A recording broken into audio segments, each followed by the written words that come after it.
FSN Radio. It's all about what's next. Go to financialsurvivalnetwork.com and sign up for your free weekly newsletter. You'll also get 3 free reports. The Financial Survival Network. It's all about what's next. Welcome, and you are listening to the Financial Survival Network. I'm Kerry Lutz. It's 8/22/18. Hey, well, first, as always, write to the show, be part of it. We'll read your questions on air, maybe even have you on the show to discuss it. So KL@KerryLutz is the email address to send all of your queries to. Well, you know, I've been trying to start a major movement recently to reinstitutionalize the mentally ill, the alcoholics, the drug addicts who are not functional and living on the streets. And lo and behold, I read an article a week ago that I could have written myself by none other than our good friend, Daniel Greenfield, and you find his work at Sultan Knish, Knish, blogspot.com. Been reading your work for many years now, Daniel. So imagine when I see you taking up my pet cause. First, welcome back to the show. Absolutely. Thank you so much for having me on, and thank you for the work you're doing. Hey, well, you know, like you go to the doctor, if you have cancer and he gives you 2 aspirin and tells you to call you in the morning, that really isn't going to do much good. When you just throw money at the homeless problem with no intention of solving it, all of us suffer. We see cities breaking down like San Francisco and Seattle and LA and potentially New York. I mean, something has to be done here, right? Absolutely, because right now the spending is out of control and the social consequences are out of control. As I discussed in my article, New York is now spending over $2 billion on the Department of Homeless Services. That's more than the entire FDNY, the fire department. And there's absolutely no limit. We're seeing billions of dollars just going into this. It's not going to the homeless. It's not going to help them. Instead, it's going into all sorts of private hands, from contractors to providers. And all this is actually an incentive to make the homeless problem worse. Yeah, because the more homeless there are, the more money they get, right? Yeah, absolutely. So they have every incentive to, first of all, inflate the numbers. Many of the homeless counts are actually created by so-called volunteers, which effectively means that the people who are making money from this are the ones counting the homeless population. And 2, they actually have an incentive to create situations where there are violent, unhinged, mentally ill people on the streets, because that pressures taxpayers into voting them more money, as happened in Los Angeles. But people are getting wise to this. They see that the only result, the net result of all of these wonderful programs, these outreach programs to help the homeless, just results in more homeless, more social disorder, more chaos on our streets, excrement-lined streets of San Francisco, needles, discarded syringes all over the place.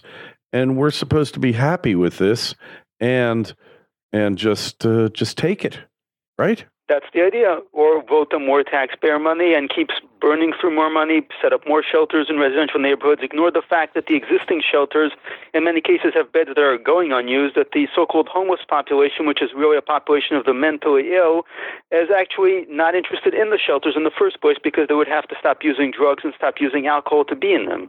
Yeah, and the ones that are so far gone, look, you know, another problem, Daniel, is you're not allowed to forcibly medicate these people. If they are taking their medication and they decide to stop, even though they know they will have a psychotic episode or totally go off the deep end, you can't do anything about it. You just have to let them go crazy. Then they live on the streets. Then they hurt somebody or they do something, they get picked up. And then the other thing is, the way the system's been set up by the liberals, it's so difficult to commit somebody. This all needs to change here. Look, I think this is a tremendous opening for the right, for real Republicans, conservatives, to take these cities back, because the liberals might not be too bright about economic matters, security matters, etc., but they know Joe Liberal, when he walks out the door and he trips over a homeless person or is threatened, or his wife and children are threatened by the homeless person, he wants a solution, and not a solution that just, hey, the homeless, Mayor London Breed, that genius mayor of San Francisco, says, oh, we need to teach the homeless to clean up after themselves. What kind of solution is that? It's no solution, but they're actually not interested in a solution. They're interested in making the problem worse. And the fact is they've misidentified the problem. As you've noted, it's a problem of mental illness, not a problem of a lack of homes. When they define it as a lack of homes, then of course you just start spending money on building more homes. Los Angeles is building more homes.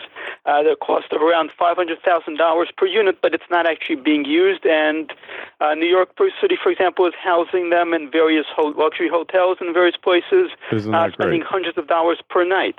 It's absolutely not the issue. The problem is mental illness. Spending money in luxury hotels and high-end housing is not fixing the problem. Exactly. The left likes to define the homeless problem as an economic issue, a failure of capitalism. And yet, you and I both know only too well, it is a failure of liberalism. It is a failure of their programs that not only allows the homeless problem to persist, but actually increases the number of homeless. Not so much a failure, but you could argue that this is the intention of it, that this is what they really want. But let's just assume that the majority of the left, or a lot of the left, is good-natured, altruistic. But if you don't diagnose the problem correctly, this isn't an economic problem. It's a mental health crisis, right? Exactly. It's a mental health crisis. It's a drug and alcohol abuse problem. And until we actually start dealing with those, there will be no progress made whatsoever. Instead, the problem will continue getting worse, because what these cities are actually doing is subsidizing people with mental problems, with people with drug and alcohol problems, providing them enough to attract them, but not actually helping and solve their problems, which is why the homeless population has ballooned in these target cities: New York City, Los Angeles, Portland, Seattle. The more these cities spend on homelessness, San Francisco also, the more these cities spend on homelessness, the worse the problem gets. Hey, and I don't know if you saw, but San Francisco is spending an average of somewhere between $34,000 to $40,000 per homeless person when you take into account emergency room stops, public aid, whatever they do, food, you name it. It's the same cost as involuntarily confining these people, where they might actually get treatment that can help them. A lot of people, look, there's two classes within these homeless. All right. And whether it's drug addiction, alcoholism, or just mental illness, there are those who can be helped and made into productive citizens once again, if they ever were. And then there's the other side, which are they're incurable. And the incurable people with mental illness, with drug addiction, et cetera, need to live in a completely supervised, locked environment, locked away from society, not just for society's own protection, but for their own. That's exactly true. And the reality is there's a lot of special interests that actually want to do the opposite. They want to bring these people out into the public. They've erected barriers to actually be able to section, to actually provide treatment for these people, because there's more money to be made by having them on the loose than actually having them receive treatments. Yeah. And the concept that somehow, and even Reagan was guilty of this, in the late 60s, he signed bills in California to allow the permanently confined people out on the street, thinking that there would be community services that would help. But there is a certain core of this homeless group that cannot be allowed, for their own safety, like I said, and the safety of society, back onto the streets. And to me, the standard right now, Daniel, is in order to confine somebody, even for 72 hours. Well, in Florida, we have the Baker Act. 2 doctors just sign a statement. Person is put under observation for 72 hours. And then more often than not, they're released. But what we need is to enable these outreach programs to confine them until further notice, and have an advocate review the case monthly along with court. We need to take the initial confinement out of the courts altogether. And I think with using that and setting up, going to old army bases, whatever it takes, we could cure the homeless problem probably within 90 to 120 days, at least to the standpoint of getting the people off the streets where they have no business being. Absolutely. And the reality is this is a largely medical problem. It's a social problem. And we should work with actual medical authorities. We should work with psychiatrists and mental health experts to actually deal with it instead of treating it as a housing problem, as a failure of capitalism, as you said. Yeah, in Seattle, they say, well, the price of housing has gone up so much because of Amazon and Microsoft, because they bid up the price of housing, or San Francisco because of Google and all the Facebook and all the companies there. But the fact of the matter is, look, I've haven't personally encountered it, but my family has on occasion, where, you know what, a neighborhood goes too far too fast, it becomes unaffordable. What does a normal functioning human being do when they can't afford their rent? Do they just move to the streets? Yeah, it is not an issue of gentrification because, for one thing, these cities are not places where gentrification suddenly snuck up on you. San Francisco did not suddenly become expensive, neither did Los Angeles or New York. And so these are places that spend a lot of money on homeless services. That's the common denominator. These are places that have a lot of money. They have a lot of people on the left who are willing to spend money on social services, and that's the actual combination. If you were seeing places where gentrification snuck up more recently, we'd be looking at some places in the Midwest. We'd be looking at Denver. That's not the case. Yeah, absolutely. Like you say, that's such a great point. Gentrification didn't just happen overnight. Since I have been in college, New York City has been unaffordable and becoming more unaffordable as time went on for various reasons. We don't really need to go into them. A lot of it's public policy. A lot of it is just economics, demand, demographics. But the fact is, it's no secret. We all know that it's happened. So we all need to chip in. Hey, well, I want to work with you, Daniel.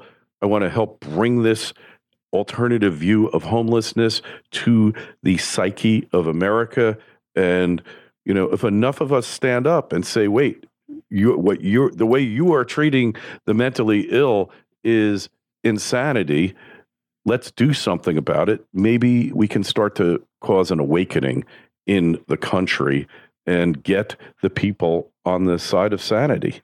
I think a lot of people are waking up. The problem is, of course, that in many of the major cities where this is an issue, the population has shifted so far to the left that it's hard to reach them. They're just as insane as some of the homeless people. Some of them even more so. Maybe they need to be institutionalized as well, Daniel. You know, I just don't know what to say. But Daniel, it's always great having you on. Where's the best place to find your latest work besides Sultan Kanish, blogspot.com? Well, I'm a showman journalism fellow at the David Harwitz Freedom Center, so my work is usually found on their website, frontpagemag.com, but just Google Daniel Greenfield and it'll either be me or a pediatrician from Massachusetts, and so you'll know, basically. All right. Well, if my kid's sick, I'll opt for the pediatrician. Otherwise, I'm all for you. Hey, questions, comments, be a part of the show. If this means something to you, email us, kl@kerrylutz.com, Twitter feed @KerryLutz, Facebook page, Financial Survival Network. Daniel, always a pleasure. Thanks so much for being on. It's an honor. Thank you so much for having me on.